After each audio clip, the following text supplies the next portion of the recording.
ഒരു നല്ല പ്രഭാതം കൂടി തന്ന് അനുഗ്രഹിച്ച നല്ല ദൈവത്തിന് നമുക്ക് നന്ദി പറയാം. ഈ മാസത്തിൻ്റെ ആദ്യ വെള്ളിയാഴ്ച കർത്താവിൻ്റെ പീഡാസഹനത്തെക്കുറിച്ച് കൂടുതൽ ധ്യാനിക്കാനും ആ പീഡാസഹനങ്ങളോട് എൻ്റെ ജീവിതത്തെ ചേർത്ത് വയ്ക്കാനും, ജീവിതത്തിലെ കഷ്ടപ്പാടുകളുണ്ടാകുമ്പോൾ, നൊമ്പരങ്ങളുണ്ടാകുമ്പോൾ, പരാജയങ്ങളുണ്ടാകുമ്പോൾ അതിനെയൊക്കെ എങ്ങനെയാണ് തരണം ചെയ്യേണ്ടതെന്ന് ഏറ്റവും നല്ല പാഠം പഠിപ്പിച്ച ക്രിസ്തു ആ പീഡാസഹനത്തോട് ചേർത്ത് വെച്ചുകൊണ്ട് എൻ്റെ നൊമ്പരങ്ങളെ, എൻ്റെ പരാജയങ്ങളെ, എൻ്റെ കഷ്ടപ്പാടുകളെ നിസ്സാരമായിട്ട് തരണം ചെയ്യുവാൻ ഈശോയെ ഞങ്ങളെ ഓരോരുത്തരെയും അനുഗ്രഹിക്കണമേ എന്ന് ഈ ദിവസം നമുക്ക് പ്രാർത്ഥിക്കാം. പലപ്പോഴും നമ്മൾ ഈ നൊമ്പരങ്ങളെയൊക്കെ, നമ്മുടെ പ്രതിസന്ധികൾ, രോഗങ്ങൾ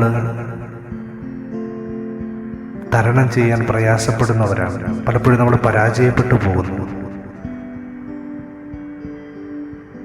ഇന്നത്തെ ദിവസം കർത്താവിൻ്റെ പീഡനങ്ങൾ, സഹനങ്ങൾ, അവൻ ഏറ്റുവാങ്ങിയ നിന്ദനങ്ങൾ, ഇവയൊക്കെ കൂടുതൽ ധ്യാനിച്ചുകൊണ്ട് നമ്മുടെ ജീവിതത്തെ ആ ക്രിസ്തുവിനോട് ചേർത്ത് വയ്ക്കാൻ നമുക്ക് ആത്മാർത്ഥമായിട്ട് പരിശ്രമിക്കാം.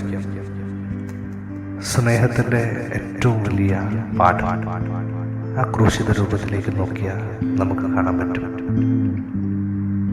ഇരു കരങ്ങളും വിരിച്ച് ഒത്തിരിയേറെ മുറിവുകളോട്, രക്തം വാർന്നൊലിക്കുന്ന ശരീരത്തോടെ ആ ക്രൂശിത രൂപത്തിൽ തൂങ്ങിക്കിടക്കുന്ന ക്രിസ്തു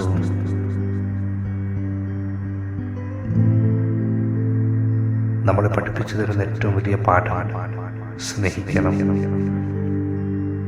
പ്രിയപ്പെട്ടവർ, ഇന്ന് സ്നേഹിക്കാൻ മറന്നുപോയ ജീവിതങ്ങളെ കർത്താവിന് സമർപ്പിക്കാം. സ്നേഹിക്കാൻ പ്രയാസപ്പെടുന്ന ഒത്തിരി വ്യക്തികളുണ്ട്. സ്നേഹം ആഗ്രഹിക്കുന്ന ഒത്തിരി പേരുണ്ട്.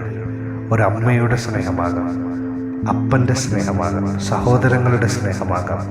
ആഗ്രഹിക്കുന്ന എത്രയോ പേര്, ഒരുപക്ഷെ നമുക്കറിയാവുന്നവരോ അറിയാത്തവരോ ഈ ലോകത്തിൽ ഒത്തിരിയേറെ പേരുണ്ട്. അവരെയൊക്കെ കർത്താവിൻ്റെ സ്നേഹത്തിലേക്ക് നമുക്ക് സമർപ്പിക്കാം. ആ ക്രൂശിത രൂപത്തിലേക്ക് നമുക്ക് സമർപ്പിക്കാം. ക്രിസ്തുവിൻ്റെ പീഡാസഹനങ്ങളിലേക്ക് നമുക്ക് സമർപ്പിക്കാം. അതുപോലെ തന്നെ നമ്മുടെ ജീവിതങ്ങളിൽ പലപ്പോഴും പലരെയും സ്നേഹിക്കാൻ ചില പ്രതിസന്ധികൾ, ചില ബുദ്ധിമുട്ടുകൾ, പ്രയാസങ്ങൾ നമുക്കിടയിലുണ്ട്. അതിനെയൊക്കെ ഒന്ന് മാറ്റി ക്രിസ്തു പഠിപ്പിച്ച ഏറ്റവും വലിയ പാഠമായ സ്നേഹം അത് പകർന്നു കൊടുക്കാൻ ഇന്നത്തെ ദിവസം നമുക്ക് ആഗ്രഹിക്കാം. ഈശോയുടെ പീഡാസഹനങ്ങളും ഉത്ഥാനവും ഒക്കെ നമ്മളെ മാടി വിളിക്കുന്നത് ഇതേ സ്നേഹത്തിലേക്കാണ്. ആ സ്നേഹത്തിൻ്റെ ആഴം മനസ്സിലാക്കാൻ, ആ സ്നേഹം പകർന്നു കൊടുക്കുമ്പോൾ അതിൻ്റെ ആ ഇമ്പം തിരിച്ചറിയാൻ നമുക്ക് സാധിക്കണം. ഈ ദിവസം കർത്താവിന് വേണ്ടി പൂർണ്ണമായിട്ടും നമ്മുടെ ജീവിതത്തെ സമർപ്പിച്ചുകൊണ്ട് സ്നേഹിക്കാൻ മറന്നുപോയ നിമിഷങ്ങളെ ഓർത്ത് മാപ്പ് ചോദിച്ചുകൊണ്ട് കൂടുതൽ സ്നേഹിക്കാൻ, നമ്മൾ കണ്ടുമുട്ടുന്ന വ്യക്തികളെ, നമ്മുടെ വീട്ടിലുള്ളവരെ, നമ്മൾ ജോലി ചെയ്യുന്ന സ്ഥലങ്ങളിലെ വ്യക്തികളെ കൂടുതൽ സ്നേഹിക്കാൻ. അവരൊരു പക്ഷേ നമ്മുടെ അധികാരികളായിരിക്കാം, നമ്മുടെ കീഴിൽ ജോലി ചെയ്യുന്നവരായിരിക്കാം, നമ്മുടെ കുടുംബത്തിലുള്ളവരായിരിക്കാം, ആരുമാകട്ടെ, സ്നേഹം പകർന്നു കൊടുക്കാൻ ആ ക്രിസ്തു ഈ ദിവസം നമ്മളെ മാടി വിളിക്കുകയും ദൈവം നമ്മെ സമൃദ്ധമായി അനുഗ്രഹിക്കട്ടെ.